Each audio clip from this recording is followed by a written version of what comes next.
ओम आनंदमयम, ओम शांतिमयम, ओम ज्ञानमयम। आप सभी दर्शकों का हमारे चैनल पर स्वागत है। आज हम लोग बीएड सेकंड सेमेस्टर के अंतर्गत ज्ञान के संदर्भ में भारतीय दृष्टिकोण का अध्ययन करेंगे।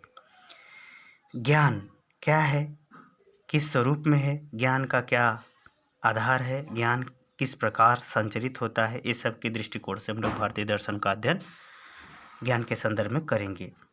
ज्ञान वह है जो परम ब्रह्म का बोध करा दे, जो ईश्वर को दिला दे या मोक्ष को दिला दे, उसे हम भारतीय दर्शन के अनुसार ज्ञान कहते हैं। ज्ञान शब्द यानी मुख, स्पर्श यानी त्वचा, रूप मतलब नेत्र, रस का मतलब जिह्वा, गंध का मतलब नाक, यानी 5 ज्ञानेंद्रियों द्वारा व्यक्ति ज्ञान को महसूस करता है, ज्ञान को धारण करता है। इस ज्ञान को धारण करके व्यक्ति जो है ज्ञान के माध्यम से अपनी स्मृति यानी स्मृति का मतलब अस्थाई स्वरूप में उसको आत्मसात कर लेता है, तभी वह उसे व्यवहार में उतार पाता है। अर्थात जब उसे पूर्ण स्मृति होगी तभी वह पूर्ण व्यवहार करेगा। जिस ज्ञान पर संदेह होता है उसको व्यक्ति व्यवहार में नहीं उतार पाता। अर्थात कहने का हमारा मतलब ये है कि पूर्ण ज्ञान, पूर्ण स्मृति, पूर्ण व्यवहार को प्रदर्शित करता है। आगे चलते हैं कि ज्ञान आत्मा का गुण है। मतलब ज्ञानी कोई है तो वह आत्मा का है प्रभाव, यानी आत्मा के अंतर्गत विभिन्न गुणों का, सभी गुणों का वास होता है, और जितने गुणों का वास होता है उसी अनुसार व्यक्ति उसका व्यवहार करता है। आगे चलते हैं तो ज्ञान जो है विभिन्न स्वरूपों की भी व्याख्या करता है, जैसे कर्म, अकर्म और विकर्म। कर्म क्या करना चाहिए जो इसको बताए वो भी ज्ञान है, क्या नहीं करना चाहिए जो इसको बताए वो भी ज्ञान है, विशेष परिस्थिति में क्या करना चाहिए जो ये बताए वो भी ज्ञान है। जैसे यदि कोई व्यक्ति दुर्घटनाग्रसित हो जाता है तो उस अवस्था में रिश्ते नाते नहीं रह जाते, मानवता के कारण उसकी सेवा कर देना, सहायता करना विकर्म कहलाता है। यानी विशेष परिस्थिति में चाहे परिचित हो चाहे अपरिचित हो, सहायता कर देना विकर्म कहलाता है। उसी तरह से अगर आगे हम चलें तो ज्ञान, ज्ञाता और ज्ञेय, जिसके पास ज्ञान है यानी 5 ज्ञानेंद्रियों के माध्यम से जो ज्ञान प्राप्त किया है, चाहे स्वाध्याय के माध्यम से, चाहे गुरुजनों के माध्यम से, चाहे वह अपने ज्ञानेंद्रियों के माध्यम से या औपचारिक अनौपचारिक किसी प्रकार से जो ज्ञान प्राप्त किया है, उसे जो धारण करता है वह गुरु कहलाता है। जो इसके पास है वो गुरु कहलाता है। जो उस ज्ञान को चाहता है उसे ज्ञेय कहते हैं, उसे विद्यार्थी कहते हैं। इस प्रकार से ज्ञान जो है गुरु और शिष्य दोनों से स्वतंत्र है। ज्ञान एक परम तत्व भी है, परम पवित्र तत्व भी है, परम तत्व सत्य का अनुभव भी कराता है, इसीलिए ज्ञान जो है परम स्वतंत्र है। हाँ, ज्ञान जो है ज्ञाता यानी जो उसको जानता है उसके माध्यम से आगे की तरफ प्रेषित होता है, संचरित होता है। आगे चलते हैं। ज्ञान जो है मूर्त अमूर्त दोनों रूपों में होता है। अर्थात जो दिखाई देता है उसके बारे में भी ज्ञान बताता है, और जो नहीं दिखाई देता है उसके बारे में भी ज्ञान बताता है। अर्थात भौतिक अभौतिक, जिस सांसारिक ज्ञान भी होता है और पारलौकिक भी ज्ञान होता है।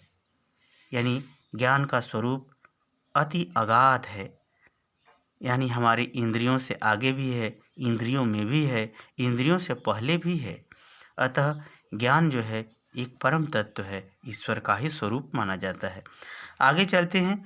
ज्ञानेंद्रिय और कर्मेंद्रिय, यानी ज्ञानेंद्रियों से हम लोग ज्ञान ग्रहण करते हैं, कर्मेंद्रियों से कर्म करते हैं। जैसे कर्मेंद्रिय का तत्व है हाथ पैर मुंह, हाथ पैर मुंह, गुदा और ज्ञानेंद्रिय, प्रजनन तंत्र, ये सब जो है कर्मेंद्रियों के अंतर्गत आते हैं। तो ये जो है कर्मेंद्रियां हैं। इन कर्मेंद्रियों के माध्यम से ज्ञान जब कर्मेंद्रियों का साथ लेता है तब व्यवहार को वो जो है करता है और व्यवहार को नियंत्रित भी रखता है। यानी व्यवहार पर नियंत्रण ज्ञानेंद्रियों के माध्यम से कर्मेंद्रियों को नियंत्रित करते हुए व्यवहार को नियंत्रित करता है। इसलिए ज्ञान व्यवहार के लिए एक आधारपूर्ण और व्यवस्थित आंतरिक एवं बाह्य दोनों स्वरूपों के साथ व्यवहार को धारण एवं नियंत्रित करता है। आगे चलते हैं तो ज्ञानेंद्रियों के संग जब चेतना मिलती है और चेतना के संग ध्यान, यानी ज्ञानेंद्रियां जिस कर्म पर, जिस भाव पर, जिस कर्तव्य पर सचेष्ट होती हैं, सतर्क होती हैं, उसी पर ध्यान जाता है और उसी के संदर्भ में ज्ञान भी होता है। अर्थात ध्यान से पहले ज्ञानेंद्रियां और चेतना यानी सतर्कता का होना आवश्यक है। यदि कोई व्यक्ति अनुभव से ज्ञान प्राप्त करता है तो उसका यही आधार बनता है, यानी जो ज्ञानेंद्रियों के माध्यम से अपने को सचेष्ट रखता है, जिसके कारण से उसका ध्यान बढ़ जाता है। जब ध्यान बढ़ जाता है जिस क्षेत्र में, उसी क्षेत्र में उसको ज्ञान हो जाता है। इसीलिए ज्ञान के लिए सिर्फ पढ़ाई लिखाई ही आवश्यक नहीं है। एक मन वचन भाव का पवित्र भी उसको अनुभव के माध्यम से, चेतना के माध्यम से, ध्यान के माध्यम से उसे एक दिन ज्ञान करा देती है। आगे चलते हैं। गुणों का संवर्धन यानी गुणों का विकास भी होना एक ज्ञान है। यानी जिस गुणों का संवर्धन इस प्रकार से हो कि व्यक्ति को अधिक पूर्णता की ओर ले जाता है, अर्थात उसको मोक्ष की ओर ले जाता है, अर्थात परम सुख परम शांति की ओर ले जाता है, तो वह भी एक ज्ञान का ही स्वरूप है। अंतर्दृष्टि अपने आप का मूल्यांकन करना, बाह्य दृष्टि बाहरी संसार के दृष्टि की ओर दृष्टि रखना, उसमें उचित अनुचित, अच्छा बुरा, गुण दोष, सभ्य असभ्य, न्याय अन्याय, सत्य असत्य इत्यादि का जो वास्तविक स्वरूप है या वास्तविक जो बोध कराता है, वह भी ज्ञान ही है। ज्ञान जो है पवित्रता और वास्तविकता यानी सत्य असत्य, तुलनात्मक सत्य। पवित्रता का मतलब तन मन वचन में सबके कल्याण, सबके हित, सबके सुख की कामना करना पवित्रता है। वास्तविकता सत्य क्या है, इसके संदर्भ में जो भी जानकारी होती है, जो भी वह समझता बुझता है, वह भी ज्ञान का ही स्वरूप है। कर्तव्य और अधिकार में संतुलन। कर्तव्य और अधिकार में यानी हमारा कर्तव्य क्या है, यह जानना। दूसरे के प्रति भी हमारा क्या कर्तव्य है, यह जानना।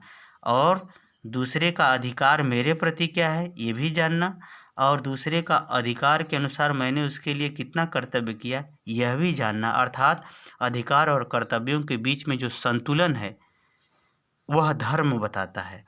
अधर्म को बताने वाला कौन होता है? जो ज्ञानी होता है, जिसके पास ज्ञान है। यानी दूसरे के अधिकार और अपने कर्तव्यों के बीच संतुलन का नाम धर्म भी है। और धर्म की व्याख्या कौन करता है? ज्ञान करता है, यानी ज्ञानी करता है। इस प्रकार से धर्म भी ज्ञान का ही रूप है। आगे चलते हैं। ज्ञान विशुद्ध स्वरूप में आत्मा का बोध कराता है। यानी ज्ञान जब अपनी परम शुद्ध की अवस्था, यानी शुद्ध, विशुद्ध, परम शुद्ध, ये जो है ज्ञान के विभिन्न स्तर हैं, जो व्यक्ति को तन मन वचन व्यवहार कर्म स्वभाव से पवित्र बनाकर एक दिन आत्मा का बोध करा देते हैं, अर्थात परम तत्व का बोध करा देते हैं। यही ज्ञान है, यही भारतीय दर्शन है, जो व्यक्ति का हर तरह से व्यवहार को परम पवित्र बना देता है। यदि आप हमारे इस व्याख्यान से थोड़े भी लाभान्वित हैं तो कृपया हमारे चैनल को सब्सक्राइब जरूर कीजिए, लाइक ज़रूर कीजिए, कमेंट भी कीजिए, ताकि हम उत्साहवर्धित होकर के आपके लिए आपका सिलेबस का वीडियो हमेशा भेजते रहें। आज के लिए इतना ही। हरिओम।